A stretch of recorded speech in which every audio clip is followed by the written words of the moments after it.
বদলে যাচ্ছে সন্ত্রাস ও উগ্রবাদ দমনে দীর্ঘদিন ধরে কাজ করে সিটিটিসি এবং অ্যান্টি টেরোরিজম ইউনিটের নাম, সাথে পরিবর্তন আসছে কাঠামোতেও।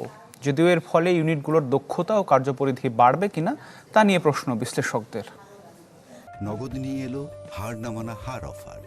সর্বনিম্ন 10,000 টাকা রেমিটেন্স নগদে পাঠালে থাকছে স্বর্ণের হার জেতার সুযোগ।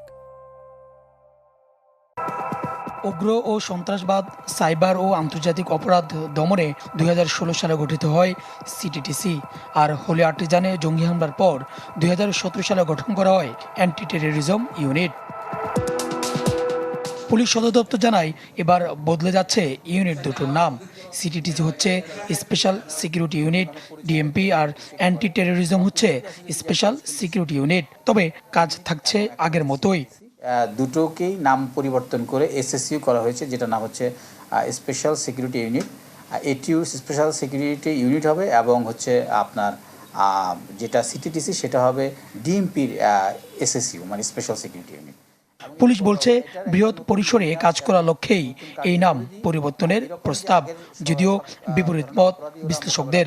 একটা নতুন ধরনের প্রশাসনিক বিন্যাসের কারণেই নাম পরিবর্তন, এটা একটা সংস্কারের অংশ এবং একই সাথে এটা শুধুমাত্র উগ্রবাদ নয়, এটা নানান ধরনের অপরাধ যেমন ট্রান্সন্যাশনাল ক্রাইম এবং যেটা হচ্ছে সাইবার ক্রাইম এবং নতুন ধরনের বিশেষ যে অপরাধ বা এআই প্রযুক্তিগত অপরাধ, এই জিনিসগুলো হচ্ছে গিয়া মোকাবেলা করার জন্য এই ইউনিটগুলোকে নতুন করে সাজানো হচ্ছে। নাম পরিবর্তন করে আসলে সরকার কি প্রমাণ করা অথবা কি প্রতিষ্ঠিত করতে চাচ্ছে এই জায়গাটা আসলে স্পষ্ট হচ্ছে না।